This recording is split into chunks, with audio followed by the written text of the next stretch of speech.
Hello everyone, welcome to our YouTube channel Shiksha Alliance. Today we are going to start our daily current affairs session in which we will cover important news from several newspaper, PIB and various government sources.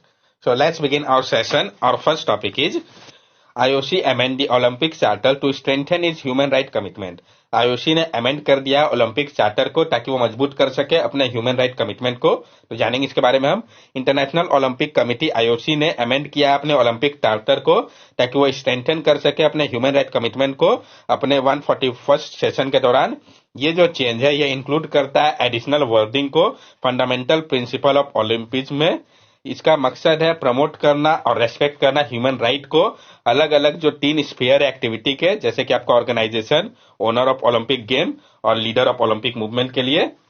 साथ साथ IOC framework on fairness, inclusion and non discrimination का मकसद है ensure करना कि include किया जाए elite sport को बिना कोई डिस्क्रिमिनेशन के, जो कि बेस्ड हो जेंडर आइडेंटिटी, सेक्स वेरिएशन को लेके, और प्रिजर्व किया जा सके फेयर कंपटीशन को।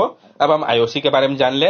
इंटरनेशनल ओलंपिक कमेटी आईओसी को फाउंड किया गया था 1894 में। इसका हेडक्वार्टर जो है वो लॉस एंजेलिस, स्विट्जरलैंड पे है। ये आपका एक नॉन गवर्नमेंटल स्पोर्ट ऑर्गेनाइजेशन है जो कि रिस्पॉन्सिबल है ऑर्गेनाइज करने के लिए ओलंपिक गेम को, और इसको गवर्न किया जाता है नेशनल ओलंपिक कमेटी के द्वारा। 2009 में यूएन जनरल असेंबली ने दिया था आईओसी को परमानेंट ऑब्जर्वर स्टेटस। आईओसी का सेशन जो है वो एनुअल मीटिंग होता है आईओसी मेंबर का, जहां पे हर एक मेंबर के पास एक वोट होता है और उसका जो डिसीजन होता है वो फाइनल होता है। नेक्स्ट टॉपिक है हमारा कुलशेखरीपट्टिनम, तमिलनाडु। ये आपका कहां पे है, डायरेक्ट क्वेश्चन फ्रेम किया जा सकता है, क्यों न्यूज में हम सब समझेंगे। ISRO is establishing a second space port in Kulasekarapattinam, Tamil Nadu, dedicated to small satellite launch vehicle developed by the private sector. ISRO establish कर रही है सेकंड स्पेसपोर्ट को, कहां पे, तो कुलशेखरीपट्टिनम पे, तमिलनाडु के। ये डेडिकेटेड होगा स्मॉल सैटेलाइट लॉन्च व्हीकल के लिए, जिसको कि डेवलप किया जा रहा है प्राइवेट सेक्टर के लिए। This spaceport will be operational in about 2 years and will exclusively serve the private sector with no ISRO rocket launch plan from the year. और ये जो स्पोर्ट है इसको ऑपरेशनल किया जाएगा 2 साल के अंदर, और ये एक्सक्लूसिवली सर्व करेगा प्राइवेट सेक्टर को। इसमें कोई भी इसरो के रॉकेट को लॉन्च करने का प्लान नहीं है। SSLV is a cost-effective, flexible launch vehicle capable of deploying around 500 kg satellite in a 500 kilometer orbit. Additionally, a small space manufacturing park is planned near the spaceport, offering further support to private sector initiative. और जो आपका small satellite launch vehicle है ये आपका एक cost effective flexible launch vehicle है जो कि कैपेबल है डिप्लॉय करने के लिए अराउंड 500 kg सैटेलाइट को 500 किलोमीटर के ऑर्बिट पे। साथ साथ जो आपका स्मॉल स्पेस मैन्युफैक्चरिंग पार्क है ये प्लान किया जा रहा है स्पेसपोर्ट के पास, ताकि ऑफर किया जा सके फर्दर सपोर्ट को प्राइवेट सेक्टर इनिशिएटिव के लिए। कुलशेखरीपट्टिनम को एक टाउन है जो कि आपका थुथुकुडी डिस्ट्रिक्ट में पड़ता है तमिलनाडु के। तो कहां पे लोकेटेड है ये इंपॉर्टेंट हो जाता है। It was an ancient port dating to 1st century AD and was contemporaneous to the existence of Kollam, Cheran and Pandian port. और ये जो आपका एंशियंट पोर्ट था जो कि आपका 1st century AD के समय का, और ये कॉन्टेम्पोरियस है जो एग्जिस्टिंग कोलम, चेरान और पांडियन पोर्ट है उसका। यहाँ पे आप देख सकते हैं इसके लोकेशन को, अगर मैप बेस्ड क्वेश्चन पूछा जाए तो। ये जो आपका एक और डायरेक्ट रूट होगा, ये सेकंड स्पेस पोर्ट होगा जिसका उपयोग किया जाएगा स्मॉल रॉकेट के लिए। डिफरेंस क्या है, तो जो डॉगलेग मैन्यूवर है ये आपका शार्प टर्न ले सकता है जिसके कारण रॉकेट जो है वो डेविएट कर जाता है स्ट्रेट फ्लाइट पाथ से। ये जो मैन्यूवर है ये आवश्यक होता है और ज्यादा फ्यूल के लिए रॉकेट में, जो कि हिट करता है पेलोड कैपेसिटी के दौरान लॉन्चर के समय पे। अभी मैप बेस्ड क्वेश्चन आया तो आपको पता चल गया श्रीहरिकोटा और आपका ये कुलशेखरीपट्टिनम कहां पे लोकेटेड है। नेक्स्ट टॉपिक हमारा एंजल टैक्स फॉर स्टार्टअप। तो हम जानेंगे जो एंजल टैक्स की बात कही जा रही है स्टार्टअप के लिए, एंजल टैक्स होता है क्या हम सब समझेंगे। Central board of direct tax has issued a directive to its officer instructing them not to carry out scrutiny of angel tax provision for startup recognized by Department for Promotion of Industry and Internal Trade। जो central board of direct tax है CBDT, उन्होंने issue किया है directive को अपने officers के लिए।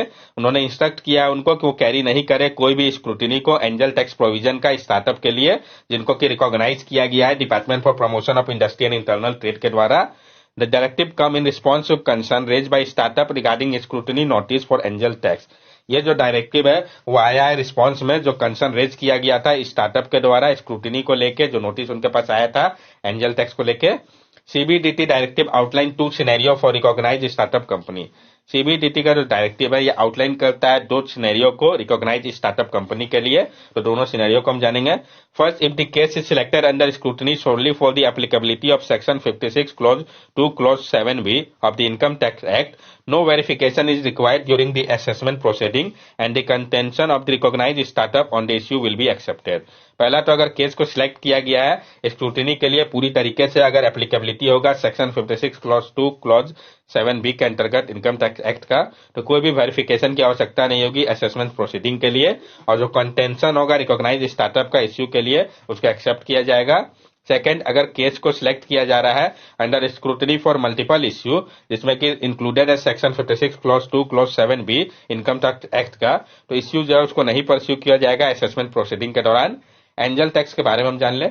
Angel tax is an income tax levied at the rate of 30.6% on unlisted company that issue share to investor at a price higher than their fair market value. Angel tax income tax होता है जिसको कि लगाया जाता है जिसका rate 30.6% का है अनलिस्टेड कंपनी के ऊपर जो इश्यू करते हैं शेयर को इन्वेस्टर के लिए प्राइस जो कि हायर होता है फेयर मार्केट वैल्यू से, तो उनके ऊपर लगाया जाता है। फाइनेंस एक्ट 2023 अमेंड करता है सेक्शन 56 क्लॉज 2 क्लॉज 7B को इनकम टैक्स एक्ट का, जो कि कॉलिकली जिनको हम एंजल टैक्स भी कहते हैं, ये इंक्लूड कर रहा है फॉरेन इन्वेस्टर को भी। अब डीपीआईआईटी ने रिकॉग्नाइज किया स्टार्टअप को कि एग्जेम्प्ट किया जाए एंजल टैक्स के लिवाई से। नेक्स्ट टॉपिक है हमारा production of hydrocarbon under OALP bid. तो जो प्रोडक्शन की बात कही गई है हाइड्रोकार्बन की ओएलएपी बीड के अंतर्गत, जानेंगे इसके बारे में। Ministry of petroleum and natural gas in India is offering 8 block for hydrocarbon exploration and production under the open acreage licensing policy bid round 9। जो ministry of petroleum and natural gas है भारत के, वो ऑफर कर रहे हैं 8 block को hydrocarbon exploration और production का open acreage licensing policy bid round 9 के अंतर्गत। 3 of the block are in Kaveri Basin, 2 in Saurashtra, 2 in Assam Self and 1 in Kambai Basin। 3 जो आपका ब्लॉक है वो कावेरी बेसिन में है, 2 सौराष्ट्र में है, 2 असम सेल्फ में है और 1 जो है कैम्बे बेसिन में है। 6 of the block fall under the category 1 basin with proven hydrocarbon resource, while the remaining 2 are in category 2 with contingent resources। The notice inviting offer for this block will be released soon for international competitive bidding। जो 6 block है जो कि आते हैं आपके category 1 basin में, वहां पे प्रूवन है हाइड्रोकार्बन रिसोर्सेज का, जबकि जो रिमेनिंग 2 है वो कैटेगरी 2 पे आते हैं कंटिजेंट रिसोर्स के। जो नोटिस जो कि इनवाइट कर रहा है ऑफर को इस ब्लॉक के लिए, इसको रिलीज किया जाएगा बहुत जल्दी इंटरनेशनल कॉम्पिटिटिव बिडिंग के लिए। The Open Acreage Licensing Policy (OALP) was launched in June 2017 to accelerate exploration and production activity in India। OALP allows companies to select exploration block on their own without waiting for formal bid round the government। जो आपका open acreage licensing policy है, इसको launch किया गया था जून 2017 में। कब launch किया गया था इंपॉर्टेंट है, ताकि एक्सेलरेट किया जा सके एक्सप्लोरेशन और प्रोडक्शन एक्टिविटी को भारत में।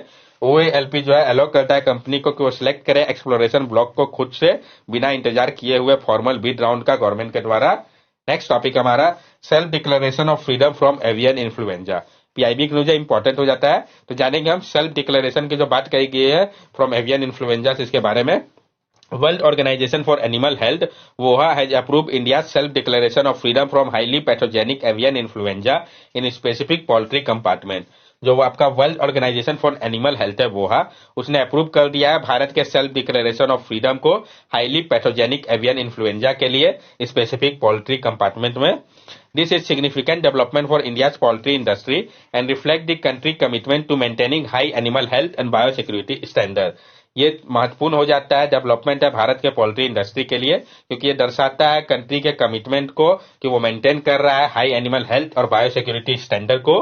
Compartmentalization, a strategy used to establish and maintain group of animal with specific health status, play a key role in this achievement।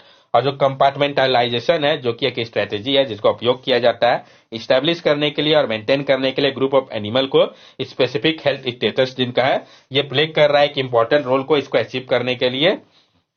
India has adopted the concept of poultry compartmentalization as a crucial tool to reduce the risk of disease outbreak and facilitate the trade of poultry and poultry related products। Bharat ने adopt किया है जो concept है poultry compartmentalisation का, जो कि एक crucial tool है रिड्यूस करने के लिए जो रिस्क है डिजीज आउटब्रेक का, और फैसिलिटेट करेगा ट्रेड को पोल्ट्री और पोल्ट्री रिलेटेड प्रोडक्ट के लिए। India, one of the top producer of egg and poultry meat globally, is poised to capitalize on this achievement, potentially opening up new opportunity in the global market. अब भारत जो कि आपका one of the top producer है egg और poultry meet के लिए पूरे विश्व में, ये पॉइस कर रहा है, वो कैपिटलाइज करेगा इस अचीवमेंट को, पोटेंशियली ये खोलेगा नए अपॉर्चुनिटी को ग्लोबल मार्केट में भारत के लिए। नेक्स्ट टॉपिक हमारा इंडिया एआई रिपोर्ट, पीआईबी के लिए इंपॉर्टेंट हो जाता है, जानेंगे इसके बारे में हम। 7 working group of Ministry of Electronic and Information Technology has submitted the first edition of the India AI report. जो आपका 7 वर्किंग ग्रुप है ministry of electronic and information technology का, उन्होंने सबमिट किया पहला एडिशन को इंडिया एआई रिपोर्ट का। ये जो रिपोर्ट है ये आउटलाइन कर रहा है जो भारत का स्ट्रेटेजी है डेवलपमेंट को लेके, उसके खुद के आर्टिफिशियल इंटेलिजेंस इकोसिस्टम को। इंडिया एआई प्रोग्राम अलाइन करता है जो प्राइम मिनिस्टर का विजन है India for AI and AI for India को। इसका मकसद है कैटलाइज करना जो डेवलपमेंट है $1 ट्रिलियन डिजिटल इकोनॉमी को। इंडिया एआई प्रोग्राम के बारे में हम जान लें। India AI program is holistic and ambitious, covering various aspects of the AI ecosystem, including compute infrastructure, data, AI financing, research and innovation, skilling, and institutional capacity for data management. जो India AI programme है ये आपका holistic और ambitious है, ये cover करता है बहुत सारे एस्पेक्ट को एआई इकोसिस्टम का। ये इंक्लूड करता है compute infrastructure, data, AI financing, research and innovation, skilling और इंस्टीट्यूशनल कैपेसिटी को डाटा मैनेजमेंट को लेके। It also focus on supporting startup and entrepreneurship, India Dataset Program and the India AI Compute Platform. और ये focus कर रहा है, ये सपोर्ट कर रहा है स्टार्टअप और इंटरप्रेन्योरशिप को, इंडिया डाटासेट प्रोग्राम और इंडिया एआई कंप्यूट प्लेटफॉर्म को।